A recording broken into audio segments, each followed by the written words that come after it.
Good evening, Bahamas. You're tuned into NB12, broadcasting from Cable 12 Studios on Robinson Road. Coming up tonight in news, the Prime Minister says the government is eyeing the expansion of the mortgage relief plan. The F&M says the PLP needs to make its position on gambling known. Hubert Ingram says he hasn't changed his mind about resigning, plus the latest on Tropical Storm Isaac as NEMA enters partial activation. We've got those stories and so much more coming up. I'm Paige McCartney, and NB12 starts right now.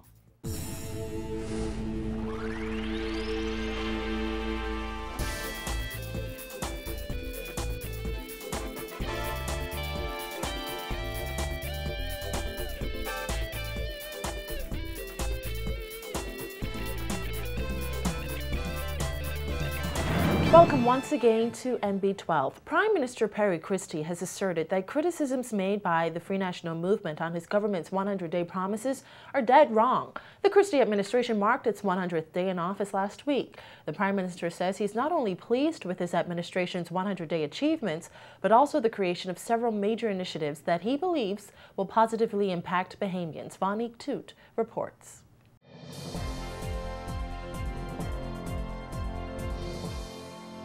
Following harsh criticisms from the Free National Movement and Democratic National Alliance, Prime Minister Perry Christie finds himself defending his government's 100-day plan. F&M leader Dr. Hubert Ingram recently accused the Progressive Liberal Party of leaving a trail of broken promises and asserted that the Christie administration has only fulfilled 6 of the 14 100-day promises outlined in its Charter for Governance.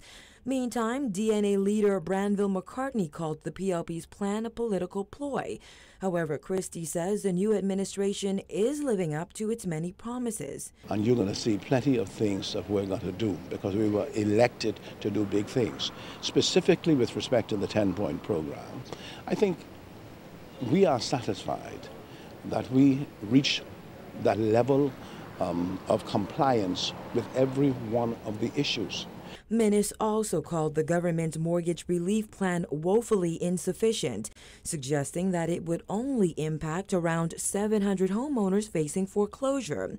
Christie says the number of people who stand to benefit from the plan could increase once our economy improves. I think it's more than 700 people. I don't mind what they're saying. By talking to Mr. Halkitis, who led the meetings with the clearing banks, but listen now, this was an opposition party, or most certainly when they were talking about it initially, a governing party, who had 5 years to put such a program in place, who promised such a program and who didn't do it. It is not an easy program to negotiate. And we did it, and we did it with the full sanction of the clearing banks, as we said we would do. So whatever we are evolving it based on what the income of the country is today, and if it improves, then the program will improve, and the amount of people we help will improve.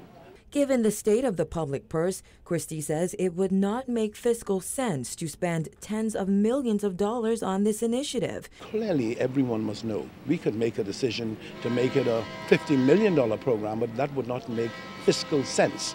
So we've introduced a program that would cover a certain category of mortgage holders, and we will be able to look at how that works with a view increasing the category that are affected. So we've introduced that program specifically. Former Minister of State for Finance Shivargo Lang isn't buying that explanation. He called the mortgage relief plan a smokescreen. I think that it will impact a very limited number of people. Quite frankly, it is a fanciful plan. The plan essentially says if you meet the criterion that any bank would meet to give you a refinance mortgage, then that's what we have. Well, that's what banks do. If you have income, sustainable income, you can document your income, and a bank can refinance your mortgage. That's what they do. Banks don't want to be in the business of real estate. They don't want to put you out their houses. That's very complicated and very untidy for banks. They want to refinance you. So I really think that it's a smokescreen in many ways. The Prime Minister says he will not be deterred by the opposition's comments. Besides, he says no matter what the government does, the opposition will find something to criticize. Reporting for NB12, I'm Vonique Toot. Well, the Free National Movement also criticized Prime Minister Christie's recent comments on the upcoming gambling referendum, despite calls from Christian Council President Reverend Ranford Patterson for the government to reveal its stance on the controversial issue. Christie has said he will remain neutral. Former National Security Minister Tommy Turnquest says the government could be playing with fire by taking that position. The government must take a stand, otherwise you have anarchy. There must be a position that the government takes. We elect a government every 5 years. They must take a stand. Now, they can get a reading from the people by way of a referendum, but governments lead, and they ought to lead the society in the way in which they feel it should go during their mandate. And I believe that they ought to do that. The Parliament is there. They are representatives of the people, and they ought to represent the views of their constituents. I was surprised to see that so many of them did not have a view or did not disclose their view. Meantime, former Minister of State for Finance Shavar Golan questioned the Christie administration's decision to engage consultants from the United Kingdom on how a national lottery should be structured in the Bahamas. It seems to me a very strange thing that a Prime Minister says that he doesn't have a position on gambling, but goes ahead and talks to consultants about setting up a national lottery. Why would you take an interest in studying something that you don't have a position on? It seems very odd to me. Now, if you hired consultants about whether to have a lottery or not, that's a different story. But to have one about the lottery itself, I just don't see it. But that's, again, a part of the confusion that I see prevailing in this environment we have in government today. Well, former Prime Minister Hubert Ingram is predicting a date will be set for the North Abaco by-election on September 2nd or immediately thereafter. The retiring North Abaco Member of Parliament submitted his resignation letter to House Speaker Dr. Kendall Major on July 19th. However, his resignation does not take effect for another 8 days. Some people have questioned whether Ingram will actually go through with his plan to leave frontline politics.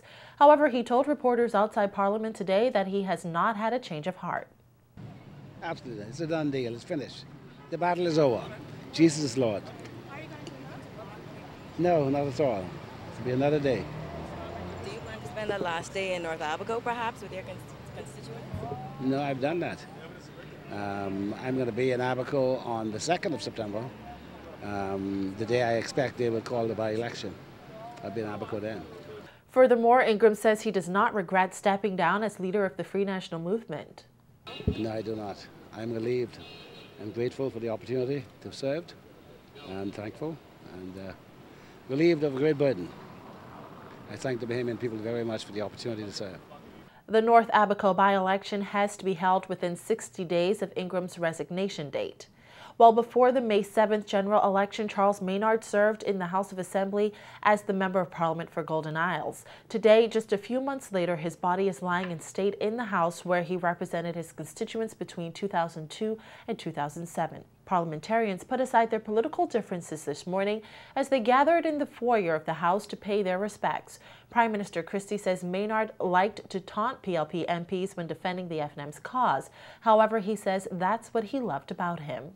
It is just so shocking to see someone who was so full of life in this parliament. So he was a prick, the kind of personality just kept on pricking at you. And so clearly made his mark as an opposition and person when he was outside as a CDR. He led his party then. And when he came into the FNM, obviously, he was recognized as a talented person. Maynard's colleagues in the Free National Movement say the party and the nation have suffered a great loss. I got to really know Charlie over the past 5 years in cabinet. Talked a lot, be able to understand and appreciate his political acumen, which I really found to be very sharp. That Charlie was always able to represent a wide variety of views. An official funeral will be held at Christ Church Cathedral tomorrow at 11 a.m.